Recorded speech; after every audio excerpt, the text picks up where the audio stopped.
ready to go. We are good to go. Hello?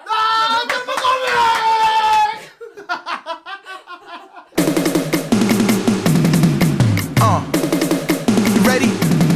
Let's go. We're going to keep this shit on. Keep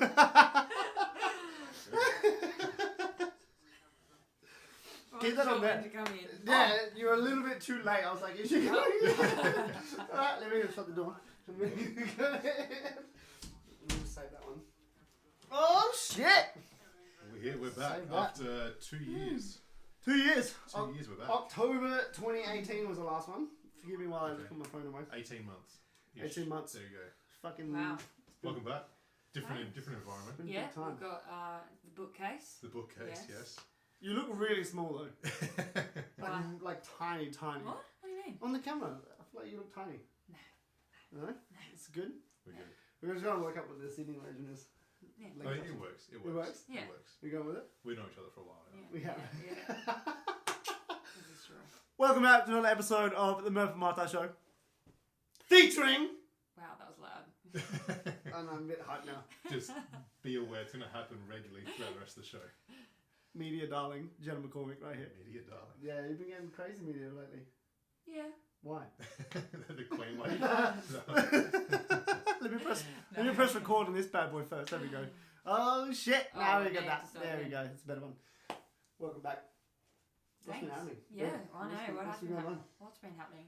Front page of newspaper, everywhere. Yes. It's been sick. Well, what did we speak about last time? It was Well, definitely, it was we brought up you everything. being a musician. Life. Are you still a musician? Yes. Yes. Yes. Yeah. But Are you going to sing for us this time? No. We brought up moist and crunchy. We just saw that. What? Do we have to explain it again? Moist and crunchy. Moist and crunchy. Go on, do a quick one. Quick catch Moist up. and crunchy is when you go to the dessert shop and you get your mocha and you get the cookie that comes with the mocha and you put it on the top of the frost and then the cookie, you let the cookie sink into the frost, right? And the top of the cookie is crunchy and the bottom's all moist and you scoop it out and you eat it. It's moist and crunchy Moist and cookie. crunchy. Okay. We discussed it last time. Did we? Yeah. I'll bring That's it where up. it came from. That's where it came from. No, but the last time was before the second crow's flag. Yeah, right. Yeah, it would have been. Yeah. End of 2018. Fuck. Gee, that seems like forever ago now. Just But at wait. the same time, it's gone really quickly. Like really quickly. Yeah. Like really Do you quickly. remember it? The last time we chat? Yeah. No, the grand final. Oh, yeah, of course. Yeah. Couldn't forget it. So much has Yeah. happened since then. So much has happened. Like, so since much. Like in general across the world or in your life? Your world? Or in my life, in Yeah. my life Yeah. since then and since Yeah. our last chat, but obviously in the world as well. There's a lot going on in the world. Most of it happening in 2020, so... It's been a hell of a I year. feel like what we're going to have to do is we're just like, second flag, recap, real quick, dot points. Yeah. Because we're going to get to 2020. Because Yeah. 2020 is where the shit's gone on. Yep. Yeah. Alright, so won the second flag with the Crows. Gave footy put that on hibernate. Put it on sleep mode. And then you went to... Where'd you go play after that? Melbourne. Went to Victory. No, this is soccer now, right? This is soccer now, so hibernate footy, soccer for Victory for 2 years. 1 year. And then... Oh, we should still be there if it was 2 years. No. Wasn't it 2 seasons? No, it's 1 season. 1 season. Right, I'm losing it. And then Matildas. Yeah. That was the plan. Yeah. And it was going to be the Olympics this year. But postponed, you said the other day, to January. No, just next year. August. Just next year. Next It's July. sometime next year. Okay. Dude, everything's whack. Yeah, so 2020, what's been going on? 2020, yeah. Well, not a whole lot because I was sitting around at home watching episodes. old mate COVID. Yeah. So pretty much had planned after the conclusion of the W League in March to be overseas and playing. That was a week before everything sort of shut down. So then obviously that was off the cards, and been here in Adelaide for the last 4 months, just training and on my own and trying to keep fit and stay fit for a date that wasn't there to work towards. So really difficult in that. How do you find it? How do you find yourself motivating yourself when there's nothing really concrete? It's hard. It's really hard. I've had really good days, but I've had really bad days. Yeah. And Josh has been there for a couple of the really bad days, training wise. So it's been a bit of a roller coaster. But You're consistent though, right? Even on a bad day, you still get in and you get the work done. You get in, you get work done, whether it's, because it's a bad day, it might be not as great quality, but still get in, get it done. Nothing, right? Exactly. Yeah. So, but it's been pretty challenging in that respect. I've had to not learn how to, but get used to, timing myself, measuring out things, facilitating my own session, which isn't something that I'm, used to. And at this point in time, I'm just so looking forward to getting back to a team environment. Yeah. And somebody screaming at me, telling me what to do, and just not have to think about what, I was going to do for a session and get it done that way. So, it's been pretty strange. Yeah, it's funny you actually mentioned that. I actually did a research article on that exact same thing on sport. So one of my topics for this year in uni was sports psychology, and I had to do how athletes. So my research project was how athletes are coping in COVID with no one around. Yeah, right. There's no coaches, there's no teammates. It's just you in your house on your own. And a lot of people were saying that because there's no interaction, there's 3 ways to motivate yourself. One of the biggest ones is, can you motivate yourself based on the fact you like training, or do you motivate yourself on the fact where you have to do it because it's your job? For you, what is it? Yeah, for me, it's because I've got a goal. So obviously, at the start of COVID, April, when it was at its peak and the Olympics had just been postponed, so a little bit of disappointment there, not going into sort of the next few months. That was going to be international tours, games against the US, Canada, and New Zealand, I think was penciled in as well. So a couple of those really exciting things to look forward to that was coming in the next couple of months, now being obviously put on hold, cancelled, and the whole tournament itself postponed another year. So that first month was all right to do it by myself. It was like fresh, it was different, it was something new. And then it's that second month, and then the third month that started to get really hard. It was week by week, just getting through, not knowing where you were going to be on the outside of it, what you were going to be doing, was there going to be games, where was I going to be, it was just a whole lot of unknowns. And the only thing that really got me through it, to be honest, was the fact that I wanted to stay fit, because for me, trying to get fit is harder than trying to just maintain it. If I could at least maintain my base of fitness, if not improve, then I'd be really happy with that over this time. So it's great you have that foresight to see ahead of that pain. If I'm not fit now, it's going to be so much harder later on. Where I don't know if a lot of athletes have done that. It's probably more like, I'd rather just sit down and watch shows now and then worry about it later on. But you've gone, shit, it's going to be harder then. Might as well get the pain done now. Because it's easier.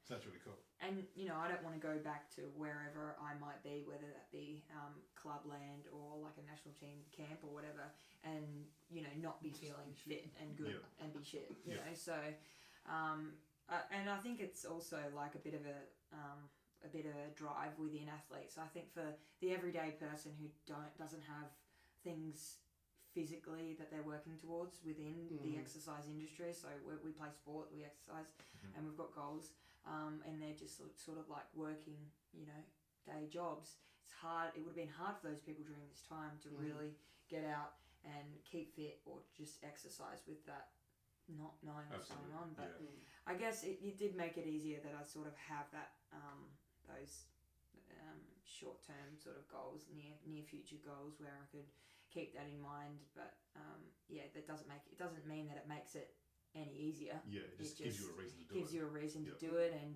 gives you a reason to get to the line. Almost. And you're almost there. On that Almost. line, you can see the line. I know. I can see it. It's in the horizon. Did the training plan you were following had to change at all? Like, did they, from say like Matildas level, did they change what they were doing to be like? Because I know when we were like, I had to change what I was doing to maintain fitness for my guys and for my girls, because at the end of the day, we don't know if we'll come back at that point. We don't know what's going to happen. Did you find that difficult at all to not know when the timeline is? Because normally we have a timeline. Okay, competition starts here, so you can now backtrack how you're going to phase the pre-season or whatever might be out to be ready at this point. There's no point, so we're going. I didn't find it really cool. No. Programming wise, I was like, same thing. I would maintain their fitness. Give them elements of sprinting, long distance running, anaerobic running, and strength. and body weight. Obviously, we couldn't have gym work, couldn't do like team stuff or small groups. So I didn't find it difficult in that sense. I was like, here's what they can do, but the thing is the adhesion to the program. Yeah.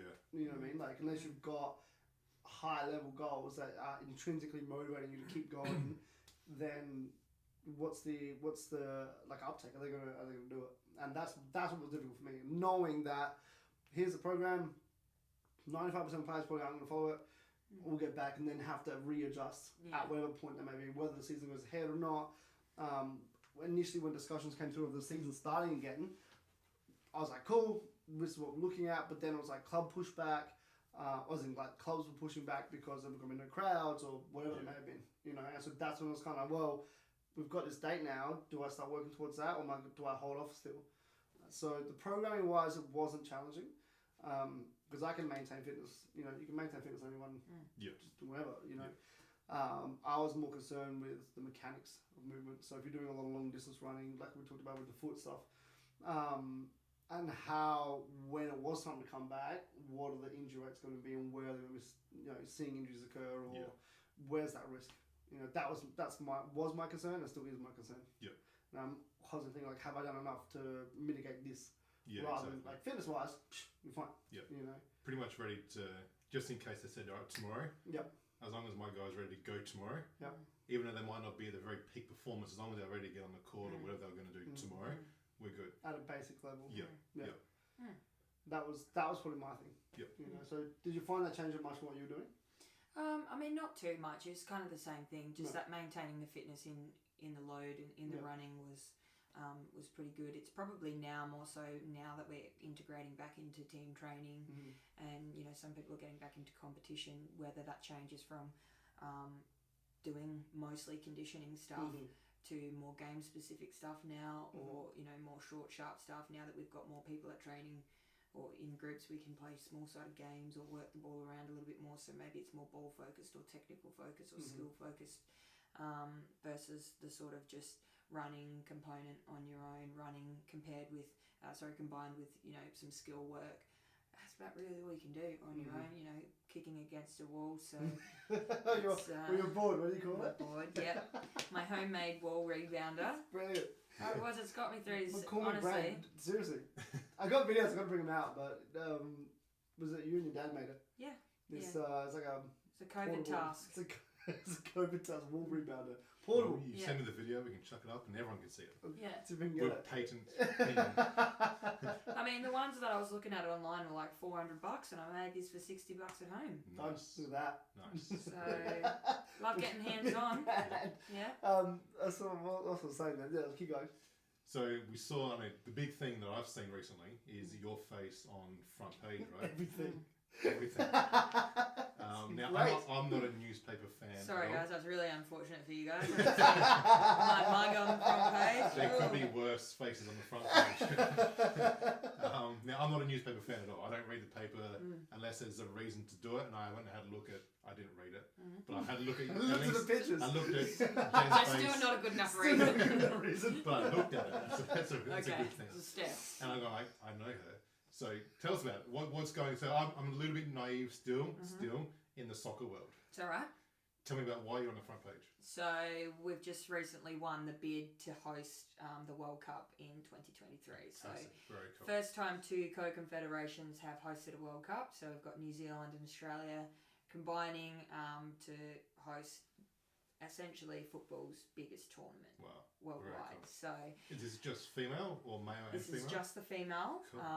You know, however, changing. I think it's good to start people changing the language a little bit. You know, like most people would say the Women's World Cup, which is fine, but I just want to say it's the World Cup. You know, like you know, we're not female footballers, we're footballers. You know, so that's kind of what I've been trying to just filter out, and but you know, we'll obviously clarify that yes, it is the female World Cup.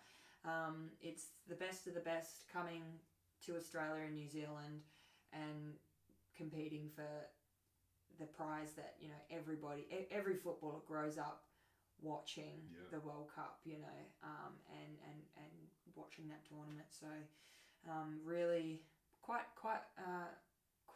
a tournament of magnitude, you know. This is a big thing. This is probably the biggest thing since the Sydney Olympics. that we will have in Australia 20 years on. It's going to be 23 years on since when it's come out, and it's really going to be it's really going to bring the country together. Australians love sport. We love any sport, live sport. True. And when there's a tournament that's as big as this, it's going to bring every man and his dog out to come and enjoy it. And women, for the purpose of it just being the same, every man and his dog will be there. So, no, I know that the whole of the country will get around it. And, cool. Even I've been training on my own, like I've said, and I train at a local footy oval because it's really nice grass. And rather than turf, which hurts the joints. But yeah, this old man comes and walks his dog every morning when I'm there, and I've gotten to know him, and we say hello every morning and have a little chat, and he's asked me a couple of questions sometimes. So when footballers like shoot at goal, like I don't know much about football, but it looks like they kick it with their toe. Like, what do they do? And I explained, like, it's hitting it with your laces and the foot position of the foot, and that it's not like a toe poke. And so, we had a bit of a chat about that. And then the next week was like only recently after the World Cup got announced, and we had a chat about it. And I said, look, you have to come out and watch. So somebody like that who's never watched football, has been an AFL, guy for his whole life, is now going to come out and watch a game at the World Cup. So pretty powerful in what it's capable of. So it's come to Adelaide then? There's big games here? Well, it's not confirmed. The draw will come out. However, the bid process that the FFA had to do was basically find locations that could potentially host games. So we did that. I think everywhere but Canberra was on side, so put in their government supported it. Did Canberra not get on side? No, I think in the end they didn't. What? Yeah, the only wouldn't you state. get on side? Yeah, I don't know. Well, South Australia wasn't going to, and then came back on it and said that yes, we will. Yeah. But anyway, it's basically the possibilities of games being places they had to submit that they could play here, and then there was like requirements that had to meet that. So there had to be X amount of 5-star hotels within X amount of kilometres of the game field, and then there had to be X amount of training grounds within X amount of kilometres of the field, and it had to be all mapped out and basically organised before it could even happen. They've managed to do that for Adelaide, and everyone's hopeful here that Cooper Stadium might be able to host like a group stage or a round of 16. Obviously it's an 18,000 capacity stadium, so it's not going to be able to host a big game unless there's some major upgrades, which the government has contributed $3 million to upgrading it, but whether that be a permanent upgrade or there'd be no a potential part-time for Adelaide. upgrade. Football AFL Same has the rights to it, unfortunately, and they've been quite non-cooperative to have. I mean that we could have had 50,000 plus there at Adelaide Oval for a game, so really disappointing. I'm not quite sure whether it's still a possibility, but it certainly wasn't in our big book that it was an option. So unfortunately. Yeah, but anyway, so it's really exciting. This is obviously going to be a world first in Oceania anyway. So first time it's in the southern hemisphere. Is that right? Yeah, cool. And just pretty damn cool. Pretty damn cool. So that's why all the media has gotten around it, because it is such a momentous occasion. And your involvement in it is? My involvement in it is just as a current Matildas player. So we've all. Had to make sure. Got it. I didn't want to assume anything. So do you want the admin side of things? I was pretty sure, but I'm not going to jump to conclusions. I want it to come from the mouth. Cool. No, so just all of the Matildas players obviously are at a point in their playing career that could be able to be involved in 3 years' time. So, and even if they're not, we still know that the specialness of this occasion, and that future players 3 years from now could be involved in. So we've all just got behind it and tried to push it out to social media as much as we can, get more people aware of it across the country, and just have just show that support, and we got it over the line. So obviously we're wrapped, and now we've got another thing that we can really look forward to. Yeah, another line to focus on. Yeah. It's a little bit further on, but because we've got basically it works out to be Olympics next year. Yeah. What is it in 2022? There's something on then, and then the World Cup. Yeah, I think there might be an Asian Cup in there. Asian Cup or something in there. At some point. Basically, like significant tournaments every year now for the next 3 years. Yeah, Cool. which is cool. Preparation, I guess. Yeah. I was gonna say, like, how do you foresee the next 3 years going then, in regards to development of the game? Well, I mean, for the country, I think it's it's going to do great things for female football. What things? Be specific. Yeah, well, I mean, What it's do you hard to think? say. What do you want to see happen? Well, I want to see the development of the National League. I want to see the respect it deserves in full home and away. Maybe an additional team coming in, bigger salary caps, proper facilities. Like I want it to match the A-League standards, and unfortunately, it's still not there. It's there for a couple of clubs like Melbourne City, and I'm sure maybe a couple of others, but it's just still not there, and not where it needs to be. And unfortunately, that turns, I think, some players away. So we could get more quality players if we are able to have a little bit more of a professional setup, and they might want to come back and play another year. But when it's subpar standard of resources, it's disappointing. Have you heard players say that then? Like to you directly, or no? But I know I've played with players in teams and known and seen and obviously experienced the lack of resources that we have, not returning the year after, no way, and they don't come back, and I know exactly why. Yeah. So it's that's what I would love to see. I'd love to see more growth in the game. I'd love to see more junior girls bring it on. I'd love to see little things like let's make the fees cheaper for. I was going to ask how football. It's all well and good talking broad strokes, right? But being in it, what and how would you like to see it? So like smaller fees, whatever. Go through that then. How would you get to I mean, I have no fucking idea, but Jen's maybe the it's... president next. Yeah, bloody hell, I'm the president of the Call me MMA. 2020! I'm making all the decisions. Yeah. Oh, well, obviously the next 3 years, and because of the significance of the tournament, it's going to probably bring a lot more corporate partners on board, so that might bring a bit more money into the system to be able to divvy out, and wherever that goes, I don't know. But where would you like to see it go then? Like, how would you like to see? Let's say corporate partners bring in another 2 mil on top of what's happening now. As a player, as someone who's been around for a while, how would you allocate those funds? Well, percentage-wise, not money figures. I mean, first and foremost, there's got to be a certain percentage that goes to the W League to get that going, and I think it should sort of just go down the funnel from there. But I mean, it's like, what can I see in the next 3 years? I don't really know, but that's what I'd like to see. But I know that it's a great opportunity for FFA to embrace this, which they will, because that's why they made the bid, because they want it here, because they know what it's going to bring in, to really embrace this, and everybody who's not a football fan or not involved in football to get around it and potentially come to a game in 2023. So I guess the reason I ask about the specifics of it is because things that can happen when you get all this money come in, right, is that it's a lot of conjecture, it's a lot of fucking fluff, and there's no actual development, right? You get all this money in, cool, we're going to keep that, we give it to the executives, or we'll get a little bit more marketing, but not really put a significant percentage in, right?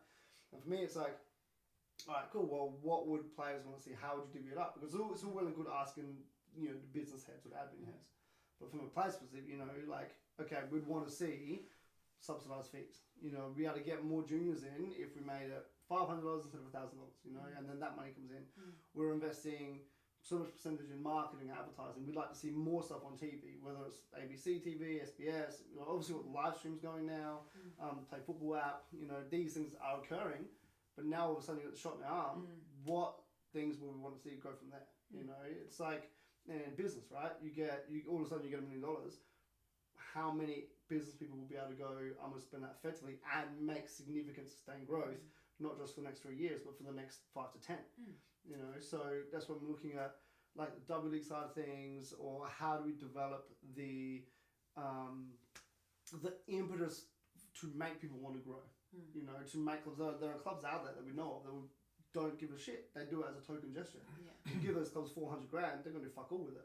You know, but you give a Melbourne City, or you give like, I don't know, like a Canberra maybe, some money who actually already invest in their women to make it more, you know, beneficial. I mean, and that's why it'd be interesting to survey players and be like, hey, what would you like to see? Yeah. How would you use this money? Yeah. Because you've been through it. You've been through the ranks of the juniors. You've been through the ranks of the W League and the national team and you can see. You know, it's like if I go to a gym, I can pick out, okay, this gym needs this equipment. You know, if it wants to be better, or this gym needs these type of staff, or this gym needs this like communication, or they should market this a bit differently. Being in it, you know, and that's basically why I was like, where would you sort of allocate? You know, specifically, what are like 3 things you might do to encourage that growth? You can't just be like, we've got a World Cup, and then try and that's just going to get people to go into the game. You know, it's not. The last couple of years, it's been this football, soccer, AFL been heavily marketing their stuff, and we're getting a lot of people go across to that. So now it's like, okay, how do we draw them back? Because it's a zero sum, right? If you're playing football at a high level, you can't do both. You know, you only have to choose, as you would know, right? You choose one. In order to keep growing in that, you know, at junior levels you can. You know, but like, okay, cool. Well, we've got a lot of high level girls that have gone across to play football now. Now with the World Cup, is that going to be like, oh, cool, I'm just going to go back to play soccer now? What else is there going to be? You can't just be like, here's a tournament here, because the World Cup is still going to occur somewhere, and you're still going to train for it, and you're still trying to make the level, you know what I mean? So you got to look at those types of things. That's what I look at. So we want written notes on our desk by 100%. Yeah, right. We want to plan. Bloody homework apparently. It's just things to think about, you know. And maybe it's not for you, man, but for like, you know. I mean, yeah, it's a question that, you know, should be raised, and would be interesting to get other people's opinions. I just raised it then. We want answers from that. You know, but like I said, the discounting fees, because I've actually had players' men's teams and administration. So, but discounting fees, would that really work? That means there's less money coming to the club. I just think that Good question. we lose a lot of juniors because of how much it costs to play football. And I coached an under-11 team, and you know, a couple of years ago, and they don't even compete for points. They don't even win or lose, and they pay upwards of $1,000 for their kid. Per kid per cheaper season. to a certain point, and then it goes. Yeah, you don't just discount it. You don't just become like across the board discount. fucking Anytime Fitness of the soccer industry, right? I'll shout it out. No, it's low cost, high quantity, right? Yeah. But to a point where there's what's the crossover? Yep. You know, if you're looking at a small family or younger family, and you're paying $2,000 because you've got 2 kids playing soccer, or you've got 3 kids playing soccer per season, you know, 5 seasons, you're looking at $10,000. You know, if it's $5,000, you might look at it, and what do you get from that, and how do you develop, you know, that kind of thing. So yeah, maybe at a certain age group and above, I think it starts to get up in price a bit more when there's points and when there's, you know, bigger reasons and when there's something endorsement coming in as well, Yeah. you know, all that kind of stuff you can start to look at, you know. But it's an interesting question for me to think about. That's what I think about. Like, okay, cool. So it's all well and good we've got the cup, right? And it's fantastic. No, it's fantastic we've got the cup now. But now, what is going to happen? What needs to happen? Yeah, it'll be interesting to see what happens. Yeah, so my mind's like. Yeah, I can just feel you you can going. feel the energy. Yeah. It's coming. That's a whole other episode, right? Yeah, it dude, is. it's crazy. It's crazy. So what's the rest of your year look like? The rest of my year, Yeah. So we'll be heading overseas. Right. Undisclosed location. Undisclosed locations. So far, I don't know when this will be released. I'll probably be there when it's released, and then everyone will know. But No, we're aiming to get it out in 2 days. What? Rejig this 2 days. Yeah, we're going to get out by Alright, Tuesday. it won't be Is out the by plan. then. It won't be out by then. Is the plan. We'll do another one and we'll announce it for you once you've announced it already. Yes. Yeah, no, That it's would be already out. Yeah. We'll do a sock puppet, Jen. Cardboard cutout. Exactly. Yeah. So overseas. Yes. How does that work with restrictions and stuff now? So government approval you need to leave the country. So if you're leaving for work, it's, you know, just got to get rubber stamped and then you can go. And then so I'll be playing in a great league. So no W League this year for me, but it'll be playing for a 9-month season. So Sick. it'll really lead me well. That's a long time. It is a long Well, time. that's a regular It's season. like it's supposed to be. That's a regular season. Like, W League is 4 months. Yeah. Okay. W League it's is 4 months. 3 months. 3 months. 4 months 3 with months. pre-season. Yeah. Well, okay. So, And this is the thing, like the constant conversation about it being a joke league. Yeah. You know, okay. they put it into fit the American leagues basically because it fits right in the middle between. They come in a week after season starts or whatever it is, and then leave at the end of it, go back to the 9-month season. Yeah. Okay. Which is AFL's 9 months. Basketball, you know, proper. Got the Rona. I was gonna drop it. Got the Rona. Big elephant in the room. Don't call. Don't have the Rona. Anyway. So it's It's obviously more lucrative too for you then as well. Yeah, well, it's a good step for my career, I think. Fantastic. With the Olympics next year, it's playing full games, game time, all the way up until May next year, which is only a couple of months out from the major tournament. So to give myself, I'm gonna get some water. to give myself the best chance to get selected in the squad, which is only 18 players. What does it start with? The beginning full squad. How many's in that? Well, contracted. I think there's 20 contracted at the moment. Mm-hmm. But we took 20 to the Olympic qualifiers in Vietnam. Okay. So they only cut 2. Yep. Yeah. Right. Yeah. But that's not just because you're in that 20 doesn't mean you're still in the mix. If you're outside of that, you can still get in. So it's not. There's probably 30 odd on the radar or in the extended non-official squad. And so there's 18 that go, and for me to give myself the best chance to be selected, it's got to be playing overseas in a league that's going to challenge me. Not that the W League doesn't, but like just week in week out, that longer consistent season. One game a week. It'll be 1 game a week. Yeah, just sort of normal, but just longer. You know, longer development, longer. Coaching, yeah, you have that establishing a lot differently. Is there any leagues for soccer in order to do more than 1 game a week, or is it pretty stock standard? No, it'd be 1 game a week. Okay. Unless now in this situation that we're in, maybe some might have midweek games, but not normally. Yeah. Yeah. But from a developmental perspective, it was awesome. You know, for training and development. If you got 9 months, you know what I mean. You learn, you get to know your teammates, you get to know structure, game plan, training, development, movement. Rather than coming in, okay, imagine a 4-month season, right, with W League. You come in, you might know 3 of the players, and then you got to make up another 10 of them, and you got to get to know them. So you got to get to know them. Then you got to be able to implement the game plan. Then you got to be able to try and do that against another team. And all in 3 weeks. And by the time you learn that, season's over. Yeah. You know what I mean? So it's super. And it's positive. more, excuse me, Rona. You've given it to me. It's changed really quickly. Both of you can leave us alone. Yes, it's just a Murph show. Fuck. It's going to be a very quiet show. It's just you looking at the camera. Anyway, what's the What was I even saying? No. Give some water. What was I saying? I can't remember. Rewind the tape. You're talking about developmentally? No, I wasn't. What were you talking about? Is this a side Oh no, yeah. Sorry. So this with a longer season, obviously, it's it's not as damaging if you have a loss, for example. Yes. Yeah. You can come out the next week and work on it, and it's like you can get up to 80 points or whatever in a season versus 20 points. Yeah. So it's much more of a, I don't know, I want to say proper. You can but say I it. don't Say wanna, it. It's a proper. It's a proper considered fucking season. elite season. Elite season. More injuries in? Oh, Longer season, more games, more load. I'd be interested to see the stats though, because that's the thing with the NBA at the moment. They want to cut back from 82 games of the regular season. They're saying players are getting injured, players are now skipping games because they want to rest. Because they're playing up to 4 games a week. Yeah. And obviously it's not as long Let's as be a honest, soccer game. basketball's not as hard as soccer. Wow.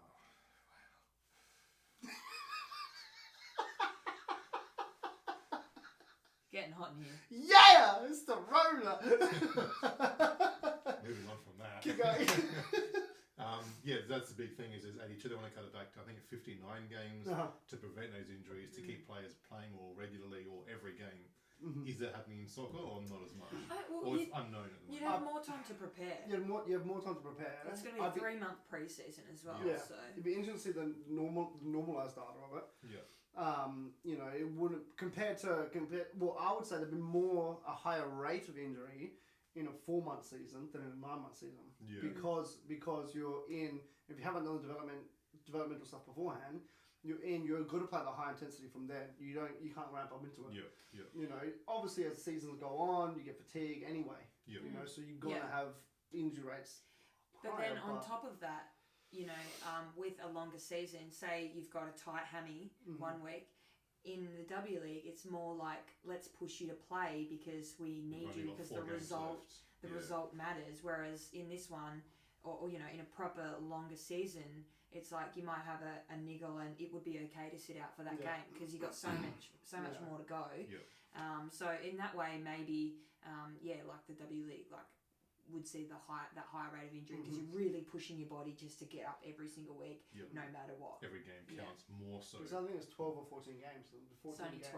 12 games and 12 games. 2 finals. Yeah, So. Compared to how many then in a 9 month? Because 9 months, I'm sure, is also playoffs. And there'd be finals. a break in there as Yeah, well. it'd be a break Playoffs of is some fine. sort. Yeah. So how many games in that league then? Could be 36 to I don't 40. know, Yeah, I'd say it's that. pretty significant. Yeah. 3 times as much. Yeah. plus. Yeah. Yeah. You know. Right. And then you got more resilient bodies. You got better preparation as well. Yeah. You know, and better prepared for the longevity. Yeah. But unfortunately, like it's hard for the W League to then compete with those big leagues and sustain a night. Say we want to go for 9 months and be a full proper season.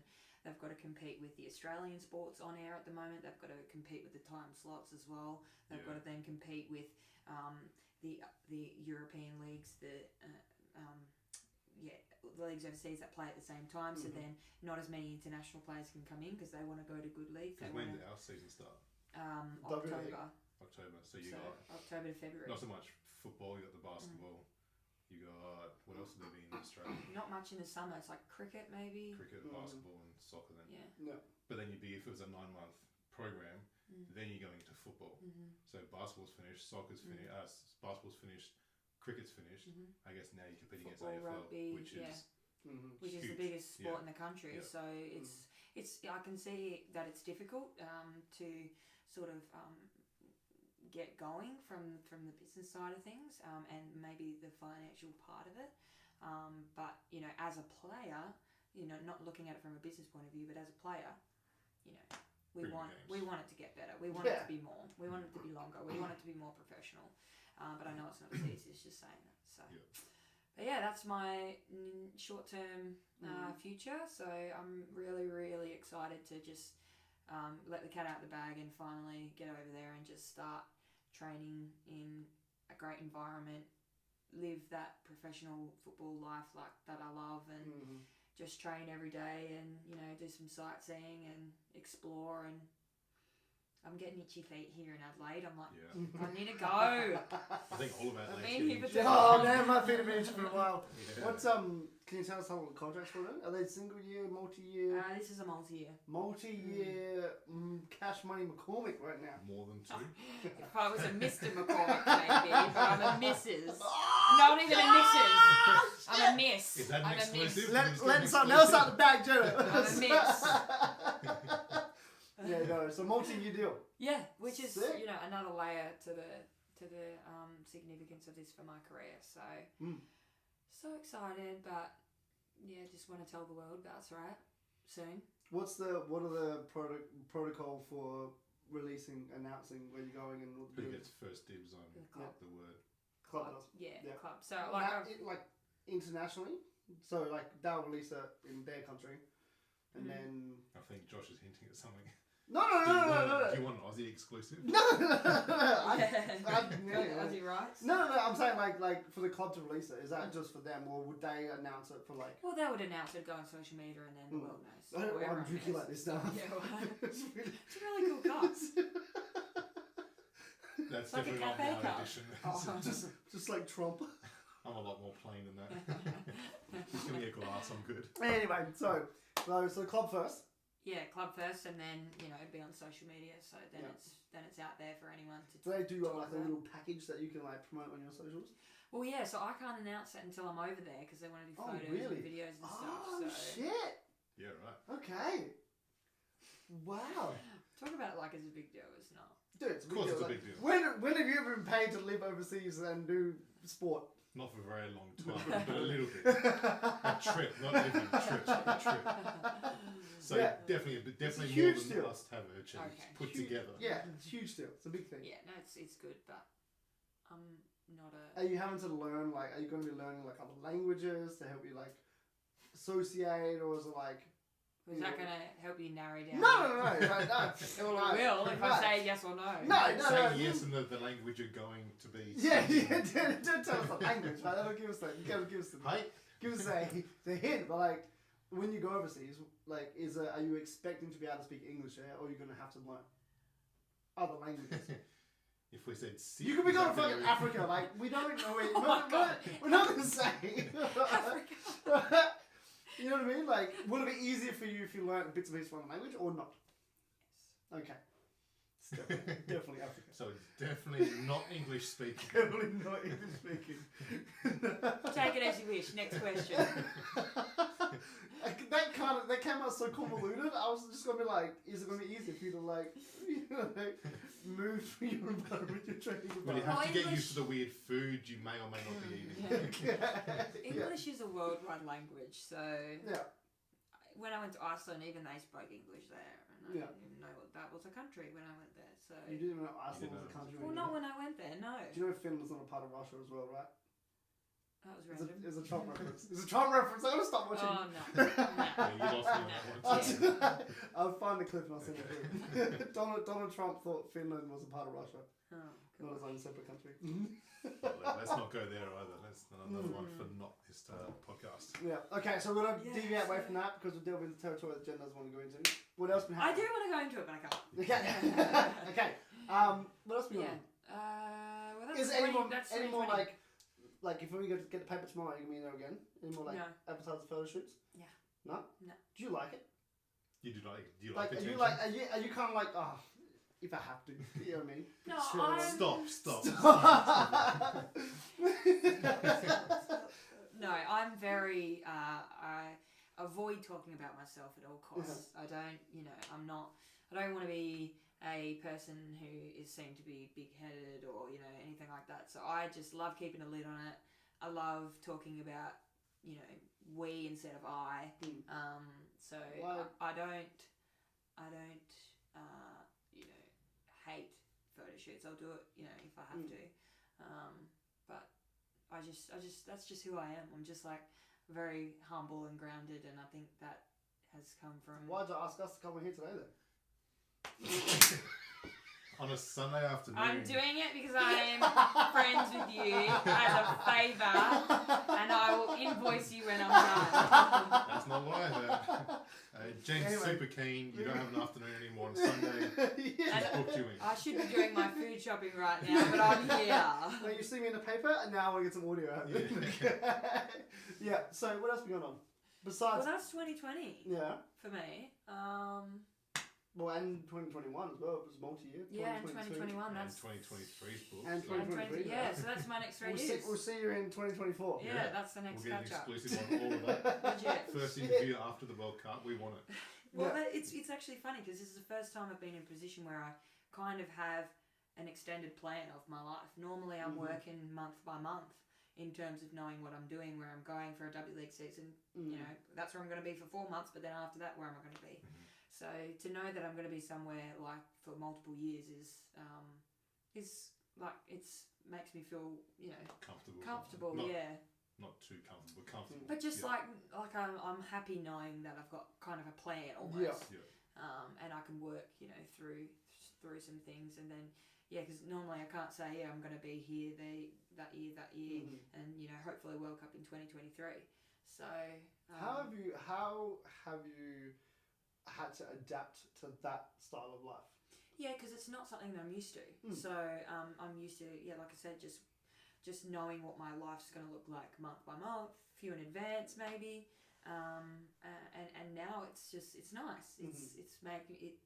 I'm a lot less stressed. I'm a lot more relaxed. It's amazing what a plan can do to stress. I know, yeah. But at the same time, my life's been go all the time, so I was kind of used to that as well. So it wasn't that it like stressed me out and I was like, we're gonna explode. But like I was used to that go lifestyle and having to chop and change and I've like been working at the Crows the last 3 years since I was playing there up in the office, and they're so great knowing who I am and the fact that I could be there working, for 6 months at a time and overseas for the next month of time, and they're happy to have me come in and, help them out in the office whenever I'm there. So that flexibility with like in my support network has helped me be allowed to live that lifestyle where I'm kind of chopping and changing where I am for periods of time. So, but now that it's sort of locked in, it's more. Yeah. I imagine you have to rely a lot on the support networks. Oh, absolutely, hugely. Yeah. Hugely. Like I love coming home and being with my family. There's nothing like it. But at the same time, my life is away. My life is this sport where it's required of you to be at the top level, and whether that's it's making the sacrifice to be there. So I love coming here, but I know that they're always there for me as well wherever I am.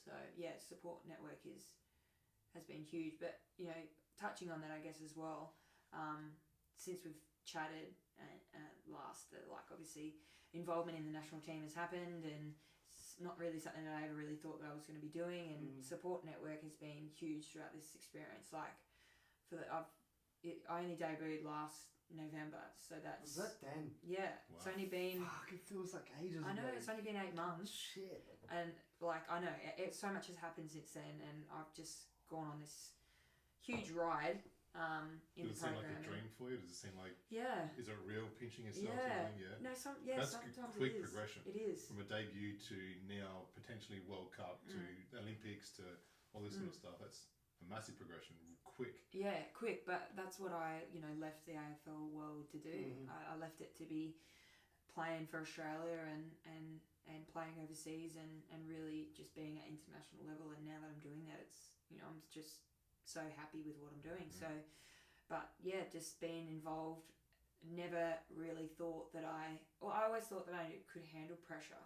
I always thought, okay, well, I've played in front of 53,000 at Adelaide Oval, grand final on the line, come out victorious, handle pressure. 2 years ago, first grand final, handle pressure. And then you get to international level and you've got to be 120%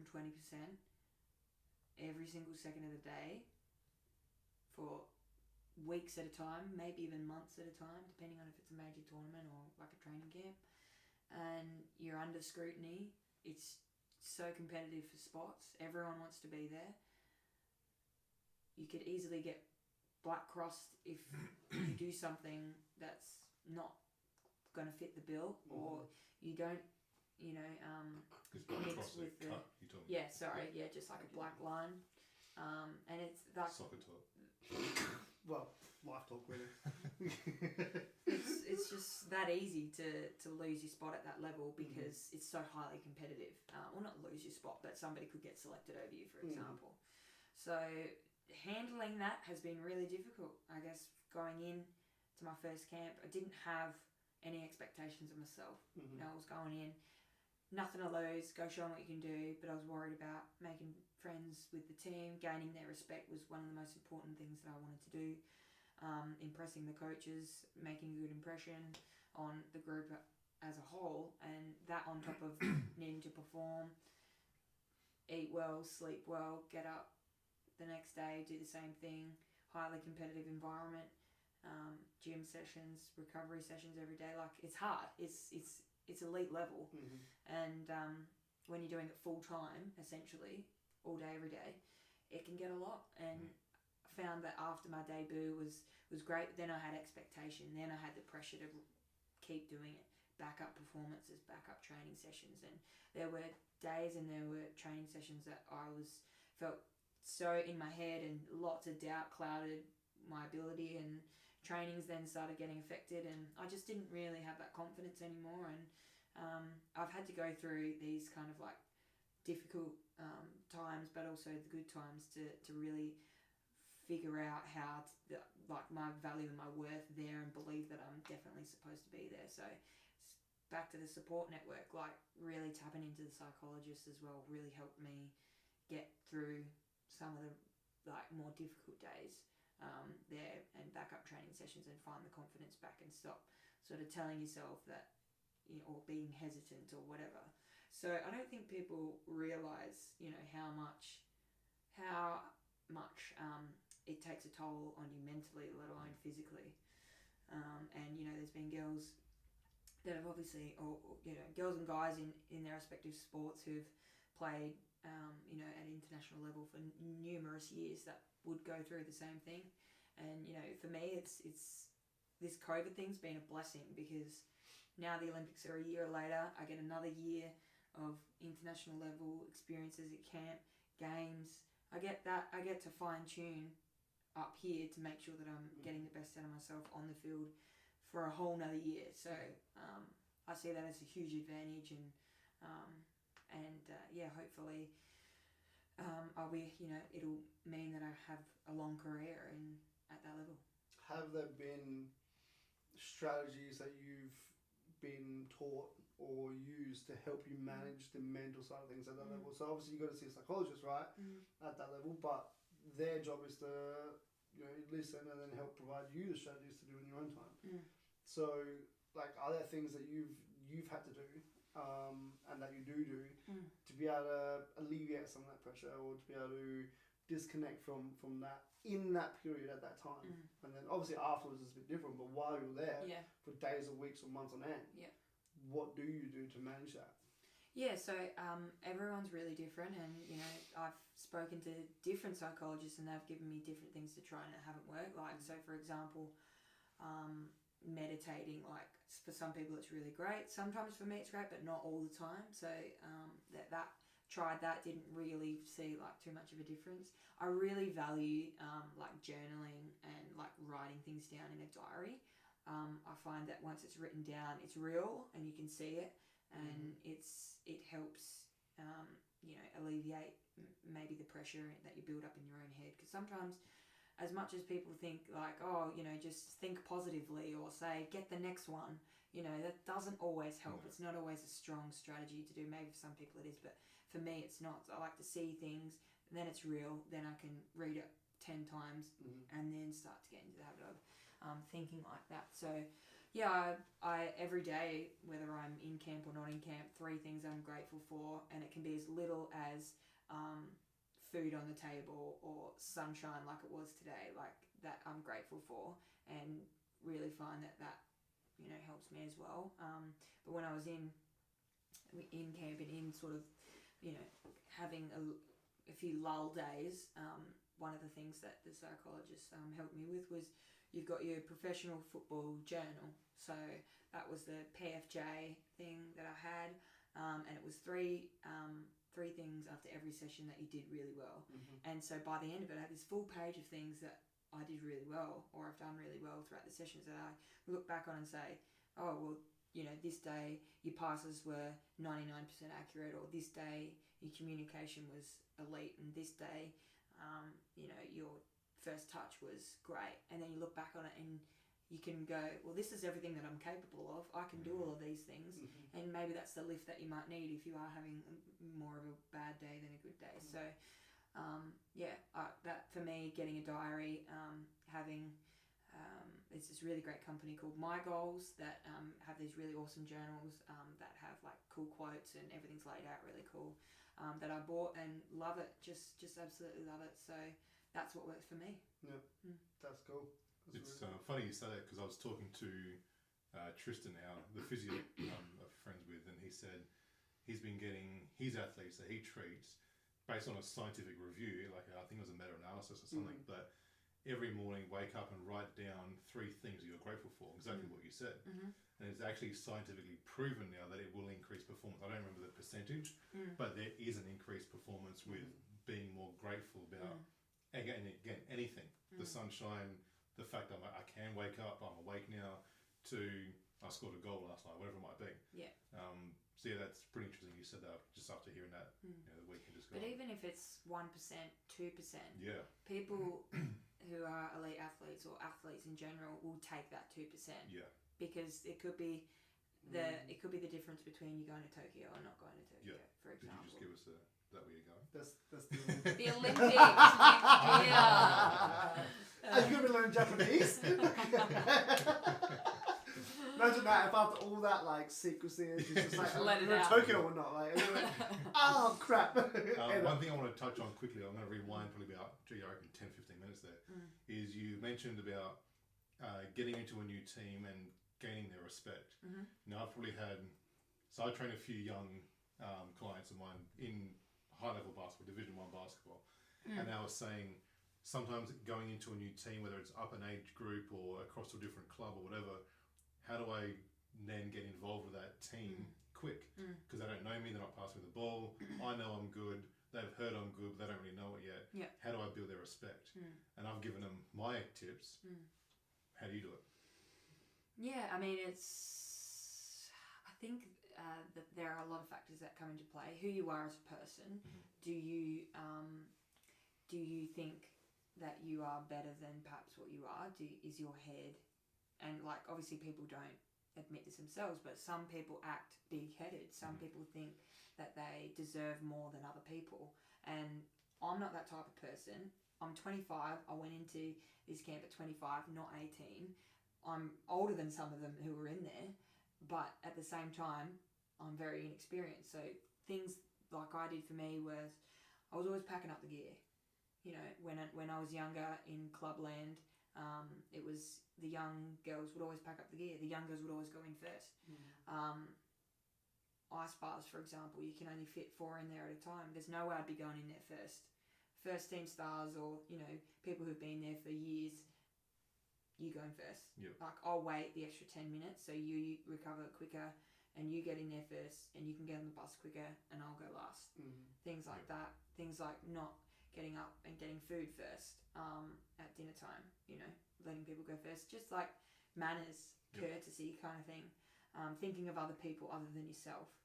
So that's probably the main thing that I did. And I think that just shows that you respect them, you respect your position here, and you know, there at the wherever you are, and that you want to gain their respect. Yeah. If you sort of come in thinking, you know, this is me, I deserve to get my food first, or you know, whatever. And even if you don't consciously think that, it comes off like that. It comes across like that. How you see it. So it's really a fine line between, do you value somebody else's respect more than your position there, perhaps? And that was 100% what my mindset was going in, and I still do. Like, I'm still new, and I will still do all of those things, you know, until, I don't know, maybe it's just me as a person that I just do it. I mean, I did the same when I first started coaching in Premier League. I was very new to the Premier League basketball world. I had nothing behind me. I didn't have a name to myself at all. And I thought, I've got to get these guys respect quick. But they just think, here's some schmuck coming in, he's trying to earn a bit of money or whatever he's trying to do. And I sat down the first session and watched the training and picked out who the alpha dogs were. Okay, everyone watches him, everyone looks after him, everyone obeys him. Cool. I'm going to speak to those 3 people and ask them questions. Sit down with me and go through plays. Give me some ideas on how you see the team. What do you want to change? What do you like? What don't you like? Once I had the respect of those 3 guys, once they saw that he cares, he's here and he wants to learn from us. He doesn't think he's the top coach. He's actually listening to us as players. Everyone else did. They sort of went to the rest of the team and goes, look, Murph's cool. He's not here to boss us around or think he's top. Well, you showed that you cared. You showed that you wanted to learn from them. That's the big thing. Show that you care. You're going to get the players' respect or your teammates' respect very quickly. And it's a huge thing in a team. It could be make or break for the dynamic of the team as well. So I've seen bad dynamics and how that works. Well, I was about to say that. Like, you would have played in teams where you see that. Exactly. The culture dynamics are just disruptive to success. Doesn't matter how good the individuals are. If the dynamics shit, bad season. Yeah, fully agree. Have you found that a lot in Clubland? I've had it a lot in Clubland. You've had great teams, I've had bad teams, and I'm not going to sit here and say this team was shit, this team was good, but there's been teams where there's groups, exclusion, and then I don't know whether it's just because like we're females, but then there's chat, then there's talk, then there's this person did this, this person did that, like feelings, hurt. I don't know. I want to know what those hmms are. Yeah, I want to feelings, hurt, and then not pass someone the ball, whatever. Like for like a stupid thing like that. I know we're much more mature than that, but that's how bad it could get. And then like what you said, can affect performance on the field. On that, then, what have you seen to be the best strategies from a coaching perspective? Can eliminate that side of things, or nullify it, or mitigate it? I really like making a group feel comfortable being able to speak and being able to speak in a constructive way because I care about you. So Josh, like that pass is shit. Like you've got to get it to my feet next time. Keeping you accountable, but because I care about you and your performance and the team, it's not having to go at you. It's we've got to get better for this team. So creating that feeling of safety where you can feel comfortable telling someone, no matter who they are, you're the captain of the team, you're the best player on the team, I'm the new 18-year-old coming in, and the environment that they're in, you're the coach, you make me feel comfortable telling you that that's not okay and not acceptable. So keeping everyone accountable, no matter who you are in the team, I think is really powerful and can build that trust a lot quicker. Yeah, absolutely. And I think that's something that goes across every sport, and you could even make it big. Every company, every family, every relationship in the world, anything. Human beings interacting. Human beings interacting. You should be able to tell someone with them understanding, and it depends. How you tell them depends on the person. Yeah. You can't just do it willy nilly. But to be able to tell someone and then to know that you're doing it with love or with care or with the idea of growing and getting better. Yeah. It was shit. Yeah. You can do better, and it's almost like you got to take it as they believe that I can be better, which is why they're saying it. Yeah. Whereas some people can take it the wrong way. Some people can also say it the wrong way. Yeah. But so it's got to work both ways. Whether you say it the wrong way, you got to understand. I see what she's trying to say. I see what he's trying to say. Maybe he didn't say it the way I like it, but I get the idea here, and vice versa. Yeah. So just the ability to be able to give and take instructions is really just it's vital to a successful team, I think. So that would be the one thing. Building that team culture quickly is just having that open communication. I've been doing a lot of I did send you the survey, like personality surveys, quiz. Not a lot of them myself, just all the time. That's not the one I want, another one.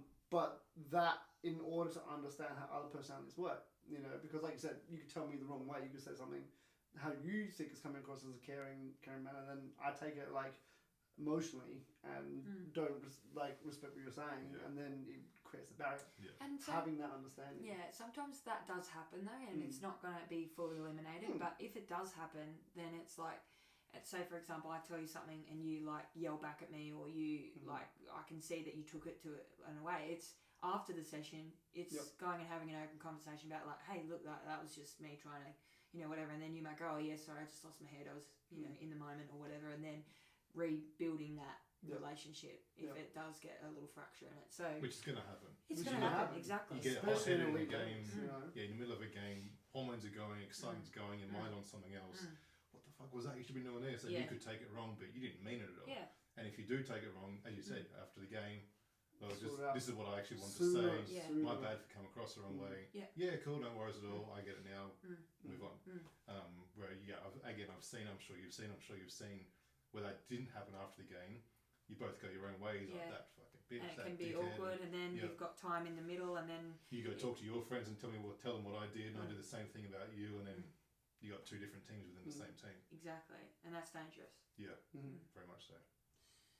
All right. That's Sunday evening. That's cool. Better get his Rona tests. Better go get my food shopping. Food shopping.